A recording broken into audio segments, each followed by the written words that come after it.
you know, growing up, it was like one day of terror after another. This general feeling of never being wanted or fitting in, which to me now is fine.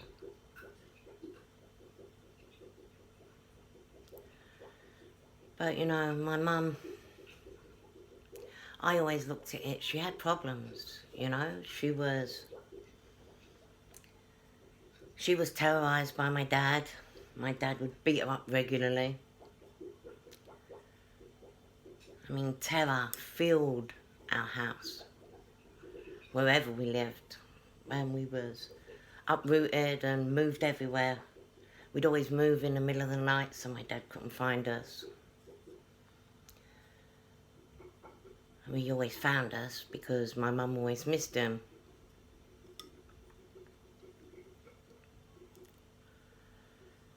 And I suppose that was the general theme for my growing up. It was all about my mum in one way or another. Protecting my mum, appeasing my mum. My mum could put on the tears like this, and I'd rush over to give her a hug, and she'd always push me away. It was like she used it to control your behaviour. Oh, I can't take any more of her.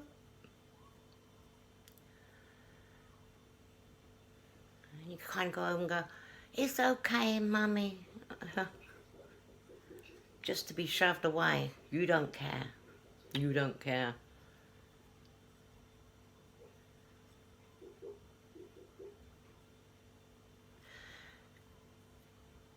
And I really don't want to make this really about me, because, you know, as a young child, you can take things to heart. I felt broken-hearted. It didn't matter what I did. I didn't have to do anything wrong for my mum to go off the handle in this rage. She used to grab me by the throat and shout down my throat. Like sheer terror. Like real sheer terror. She was huge. And just something not quite right. I mean, there's always something wrong.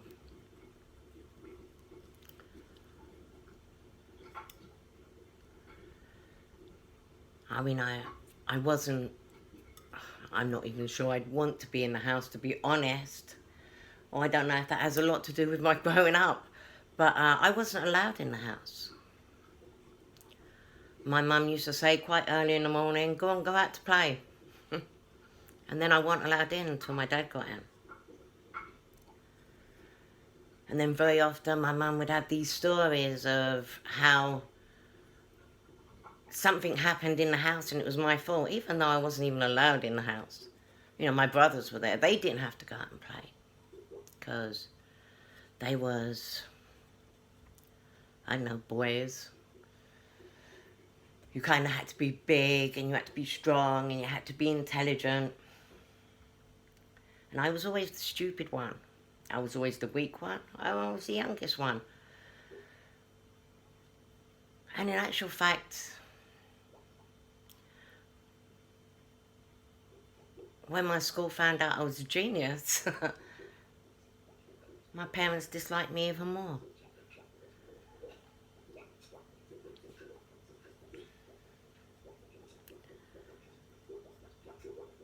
If I was good at anything, they disliked me even more. Always had something to say that was horrid.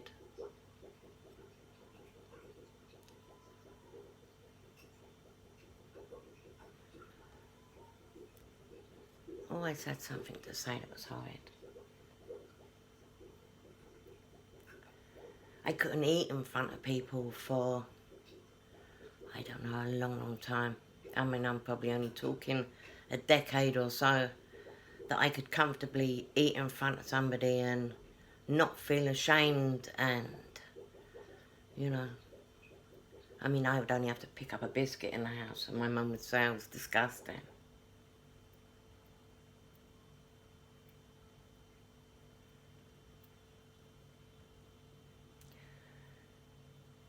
Never was you allowed to be. It was like terror. I mean, my dad had such big, awful, yeah, just such really bad consequences for the silliest little things. You know, my dad's biggest weapon was his belt.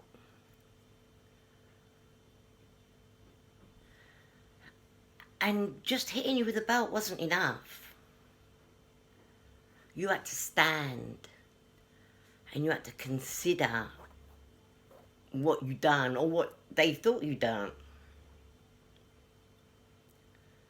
Terror had to set in long before you got the belt. That waiting, knowing what's going to happen.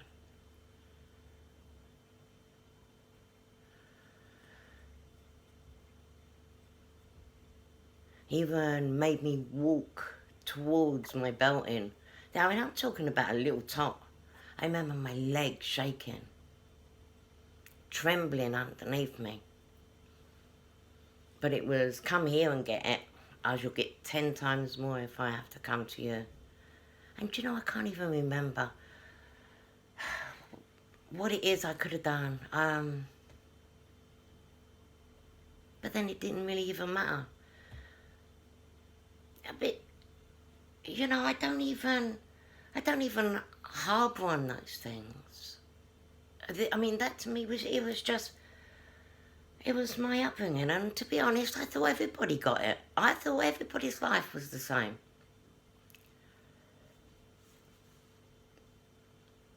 I mean, my dad, if I was crying, my mum, you know, my brothers was tormenting the life out of me.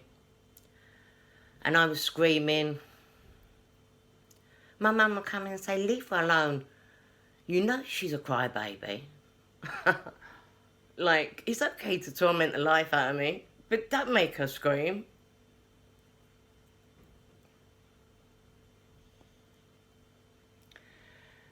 My dad's remedy for it was he would just keep hitting you until you shut up. I don't know if you could sort of imagine a 7, 8-year-old choking down tears and of terror, you know. Could hardly breathe. And you had to stop and that. And every time you'd see that, you got another one. And, I mean, it's a total involuntary reaction.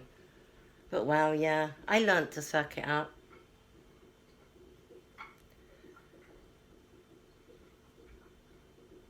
I learnt a lot of things. And I learnt how to read a room before I walked into it. I could almost see what had happened 5, 10 minutes before I walked in. I could pick up people's moods like my life depended on it.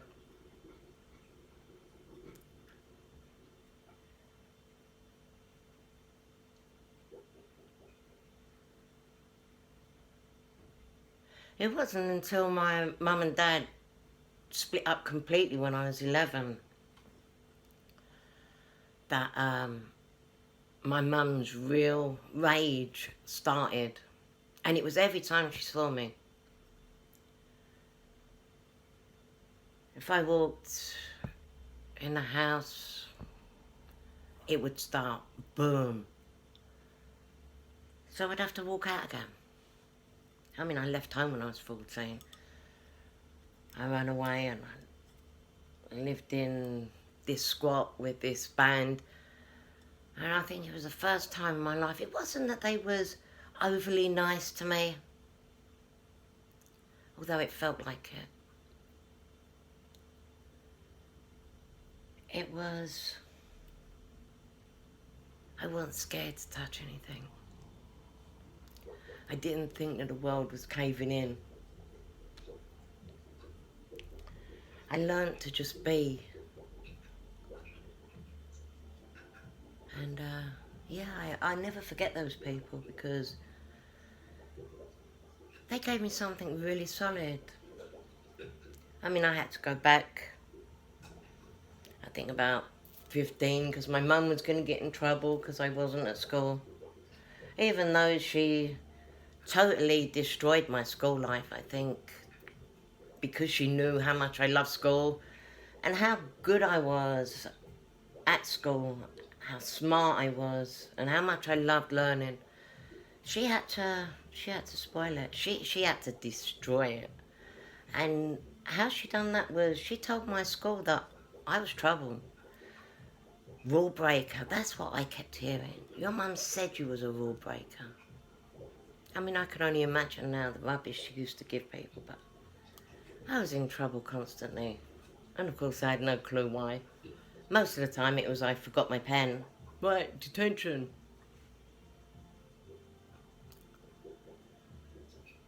I mean, it wasn't just a misery in my home. She made sure it was a misery everywhere I went.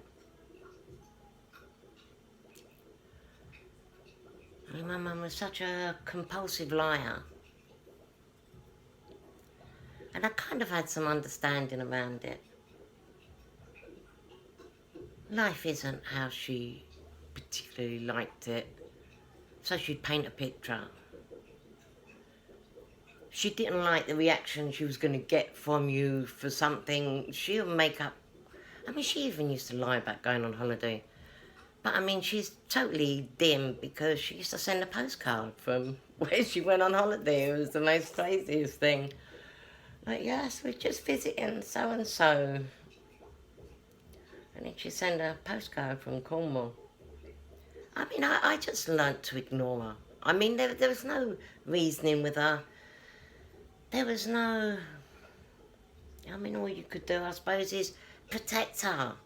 Protect her, try and protect her from herself.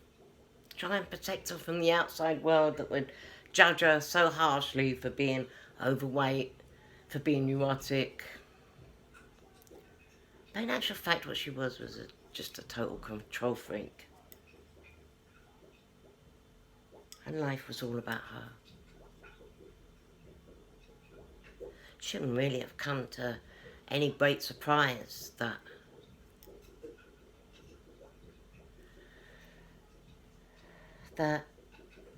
anything I had she wanted. Any excuse to take something away from me. And yeah, that kind of set me in good stead as well, because there wasn't a lot that could hurt me.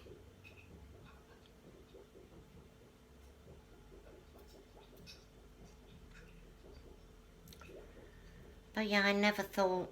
I always used to say, you know, my mum don't like me. I mean, you don't have to think very hard about that one. But I did convince myself that she loved me. Yeah, my mum loves me, but she really don't like me. I never considered that actually she hated my guts. She begrudged me everything. She used to fly into a rage just because I was sitting next to her. Like I really irritated her demons. I mean, flying into a rage just because I was sitting there.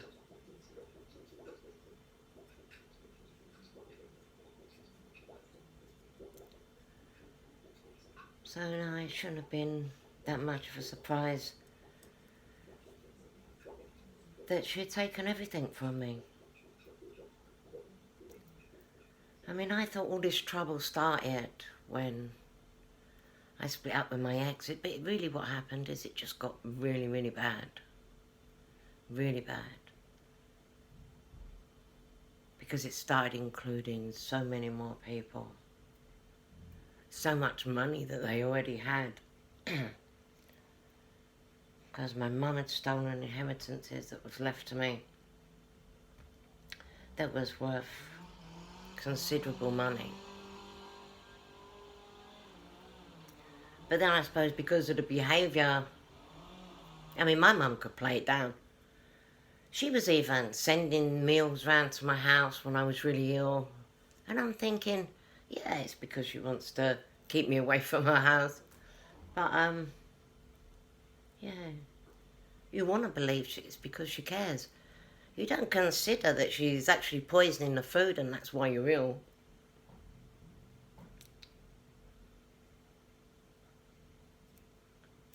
Someone like that with money is so dangerous. I mean, she'd done so many disgusting things with that money. She'd labelled me mentally ill. I mean, she practically owned the Metropolitan Police, seriously. I mean, every time I was pulled over by the police, which was quite regularly, whether I'm bumping into them or they're pulling me over, or they're trying to get me out of a hotel where I'm hiding out, trying to find some peace. There'd always be someone, should I call the mother? Should I call the mother? I mean, I wouldn't mind, but my mum was supposed to have died a couple of years ago. I suppose when it all came on top. And investigations were breaking out everywhere. My mum didn't want to face the music. So she faked her own death. Well, I grieved my mum. Yeah, I think it's a terrible shame that we could never have been friends. I always wanted to.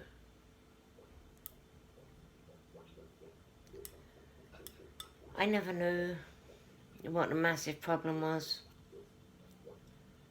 And it all seems very sad, you know. My mum died in 2021, January 2021, yeah.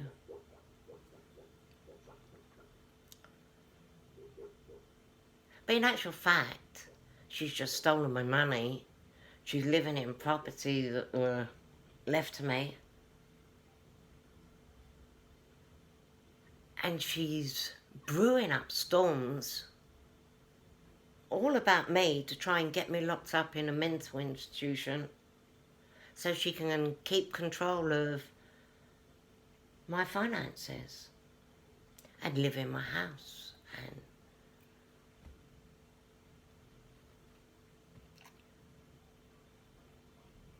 I mean, there was this really big thing about getting me up to my Aunt Moira's in Manchester. Go there, change your name.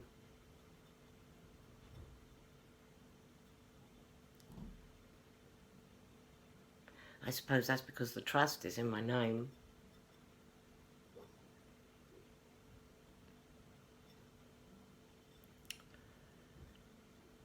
But yeah, any investigation that did go on was halted.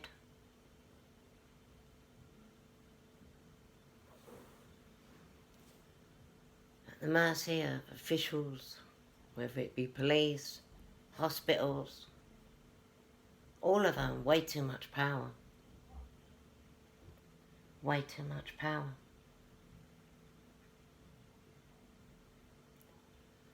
And having a combination of your ex and your mother, father, members of your family, all needing to paint this picture so desperately that I'm mentally ill and they all have to take control of my money so as, you know, because I'll just waste it. Like, really?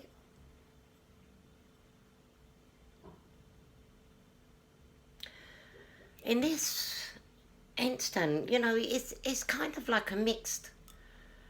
Yeah, my childhood was awful, and it was frightening. But I learnt many things, and it was how to cope, and how to read people. And when this happened, and everything's coming at me from all angles, all from the only people that could possibly do this? You know, I was able to see a lot of it coming. I was able to separate myself from what was going on. You know, they wanted to totally demoralise me. Humiliation. They wanted my life completely destroyed, and then ultimately kill me. I've had more people coming at me trying to take my life than I could even count now. Total strangers. So, you know, it's obvious somebody else has got them to do it.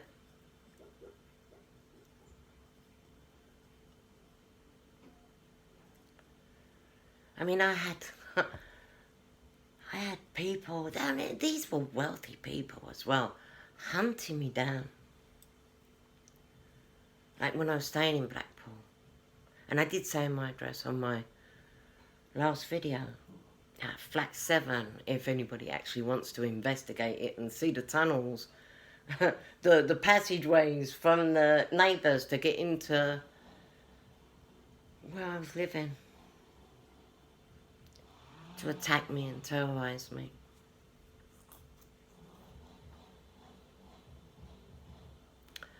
My face is almost unrecognisable, scars and...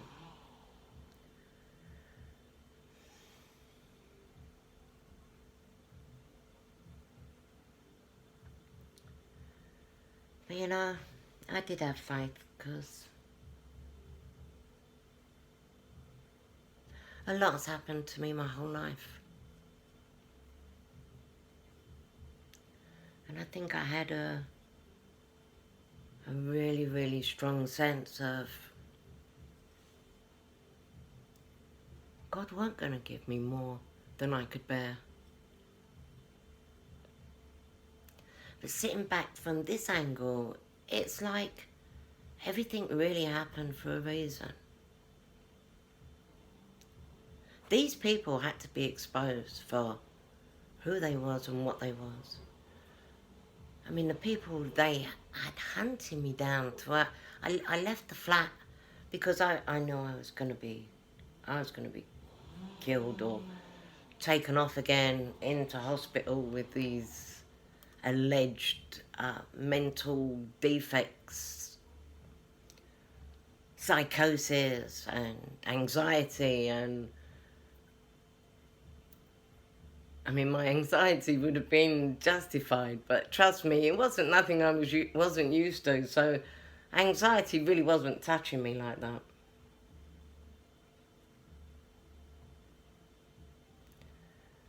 But yeah, they had been going into my flat and poisoning my food, and I did get really ill. And the third day of everything just going through me and my strength was going, and you know, being attacked at night when I'm asleep, no sleep, I was getting really weak. And I knew, you know, they was always on me and plotting, so they were planning something. I took a couple of painkillers. I couldn't have had anything in my system at all. And I got the strength to pack up my things and leave. But I didn't have a direction to go. I'd been everywhere. I thought, I can't book a hotel because of all this hacking through my things. They knew what I was doing before I was doing it. I thought if I just passed a hotel, but, you know, I could stay in there. I didn't always pass a hotel. Tried to grab a nap in the car, and they was on me. I was seeing these same cars continuously everywhere. Extremely new white Tesla and silver Jag. Mostly they're silver Rolls, and I think I called it a Benz in the last video, but it was a Rolls Royce. I mean, that guy even, you know, it wasn't enough that I just kept glimpsing his car. It's not like there's a lot of them. And I'm being attacked every time I shut my eyes. I'm seeing this car everywhere. But no, it actually followed me into a petrol station. And the guy, I mean, seriously, 6 foot plus, quite chunky, mousy hair.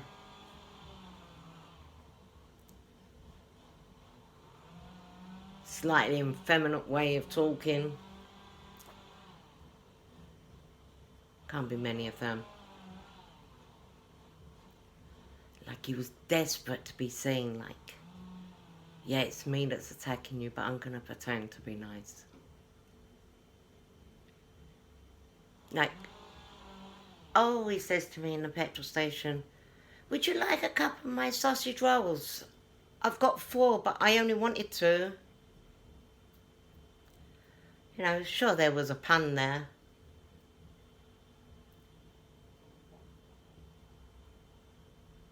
I just thanked him and said, I'm vegetarian, I don't eat meat, but thank you.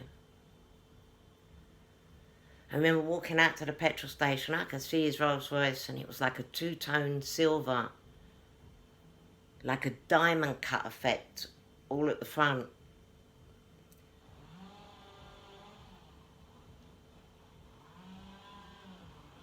I'm thinking, what do they want with me?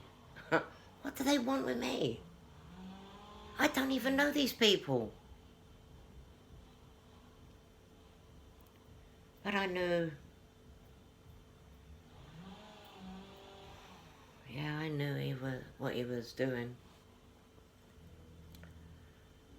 I tried to report it to the police, but my phone was redirected. I even stopped somebody. And I'd been pretty badly kicked about. It's that they sneak up with the chloroform. So all I know is going to sleep, shutting my eyes in the car, try to pick a place that is seen, and then waking up and I got burns and bruises all over me. I think at this point I definitely had a couple of weak ribs if they weren't broken.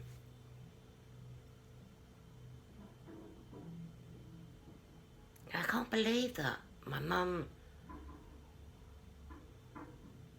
was instigating the whole thing. Shortly after, because obviously they knew that I was trying to report it to the police, and I knew who they was, or he was. I'd seen his face. It's not like it was an accident either.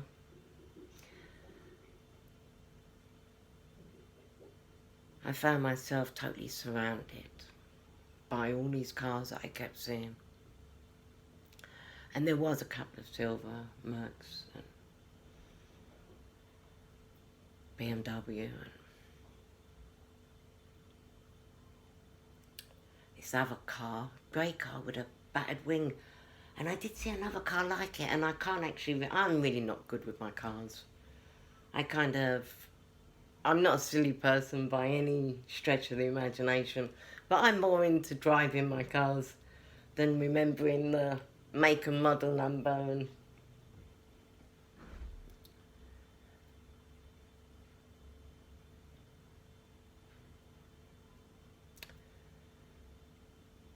yeah, for some reason, you know, they've all shown their faces. So I kind of knew this was the end, or they had at least planned that it was the end. This was going to be the end. But yeah, it's almost like God was telling me, no, not yet. No, that's not going to happen. I had a strange confidence. I don't know. I mean, I could only have got it from God, because I knew what they was doing.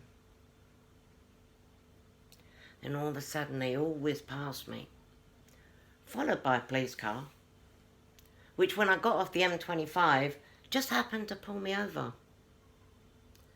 Get me in the car, insist that I stay at a hotel, and this silver roller is like already at the hotel. Then the police come back again, they want to get me in the car, and they're telling me the hospital is very concerned about me. Now what should the hospital in St Pancras, London, be concerned about me? I don't even live in London anymore. I was out there living in Blackpool, hundreds of miles away. Absolutely has no right to be concerned about me.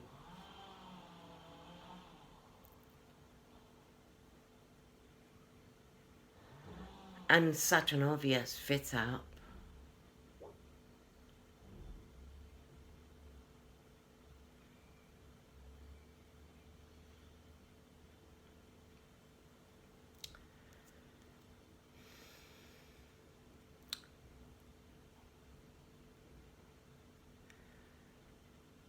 I mean, there's so many people just so desperate to end my life, to destroy my life. My mum used to be so uninterested in me and so interested in who I was speaking to and who my friends were. I mean, my ex done this, they call it revenge porn. Filming you without you knowing. Filming me in my home.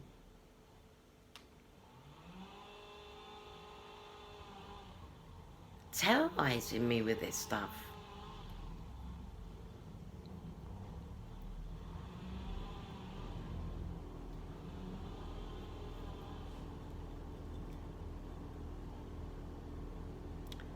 And my mum wanted to know everything. What I do for leisure, who my friends are. Obviously, so they can... I didn't even think that this was a thing where people would put themselves in a position to try and turn everyone that you know against you.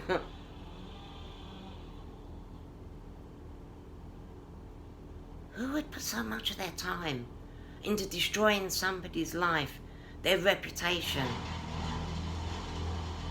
taking away their friends, acquaintances, neighbours? Oh, they needed me isolated. They couldn't possibly get away with what they were doing at this point without having me totally isolated. And if that meant putting me in illegal custody, where all my calls are monitored,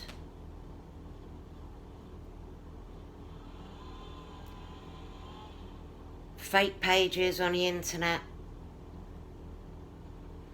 lockdown as well, couldn't speak to no one except for them or their team.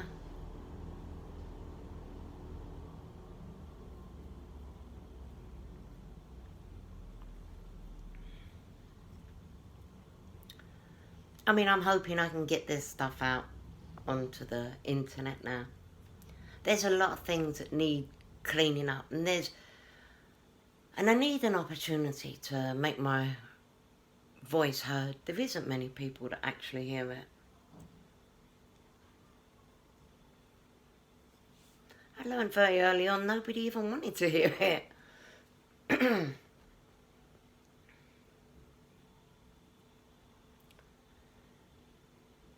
But I do need things set straight. I do want what is mine being returned to me. I don't need an apology. You know, I know who my family are. I mean, my brother even attacked me over the last couple. I done everything for my brother as well, and this is the absolute joke, you know. I gave him everything, even my wages when he gambled it away because he couldn't face his wife without his wages. It's like I was working for nothing most of the time. And he started bragging that he had all this money. Of course, it was my money. But they just wanted to torment me with it. This was the big joke. They'd even managed to have my ESA stopped. You know, I had absolutely nothing. I said, oh, you got all that money, Dave? Lend us 20 quid. He just laughed. The next day he attacked me and threw me across the room. Of course, I reported it to the police. But you can only imagine how my family have told them that it was all my fault. Of course it was my fault. I mean, I was 9 stone, my brother's 6'2". Double. Double my... He was about 18 stone, yeah. So yeah, double. Double my weight then.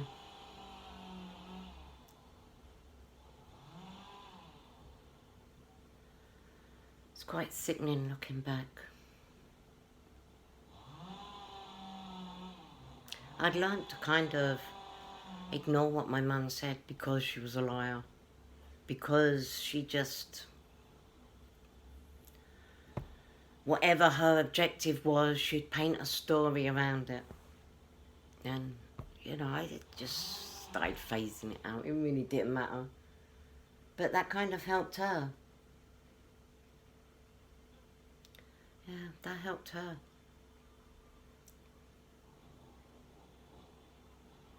Because I didn't see what was happening.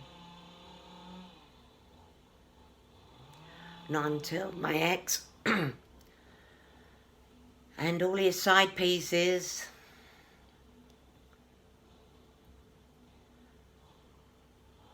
were attacking me like the most vulgar, brutal attacks.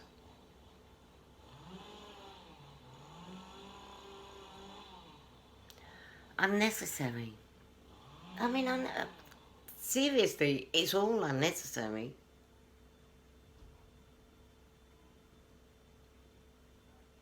I mean, why would people want to just destroy who I am as a person?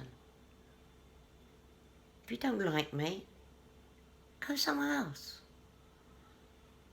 Find people you do like. I don't remember ever begging anybody to be in my life or to like me. I don't care what they think.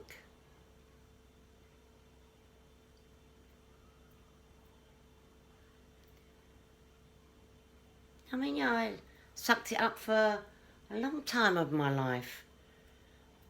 And then I came across this inner child healing, and I let my inner child out to play.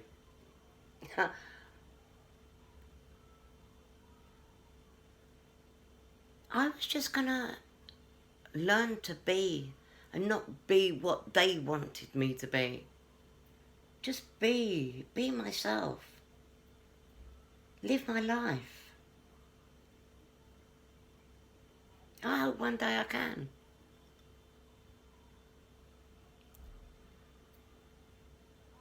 I hope one day, you know, the government stop putting a halt on these investigations. I hope one day this all explodes out into the open. How, you know, basically my family has totally not misled, but manipulated the system, corruption. My mum, do you know how pathetic that even sounds? Crazy. Quite frankly, embarrassing.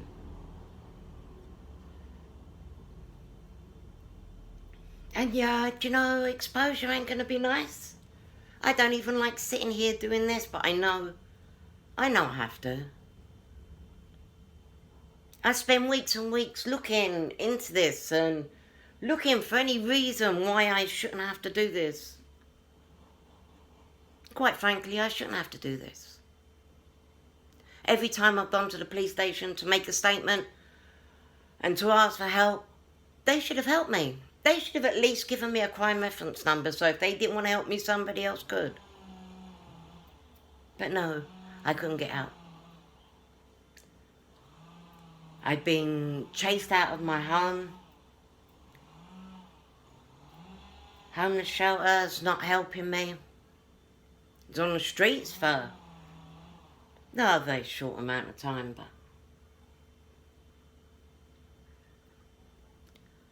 I had learnt from a very early age that sometimes it's just so much safer outside on the street. The really bad things happen at home, behind closed doors.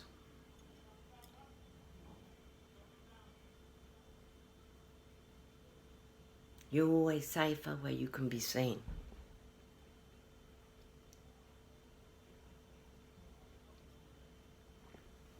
But I'm not going to let this ramble on. I'm going to stop this here, and I'm going to thank everybody that actually watched this from the bottom of my heart. And to like, share, try and get this around as much as possible. The more this gets around, the less of these I have to do. Yeah, and I thank you. I thank you just for listening. And until the next time.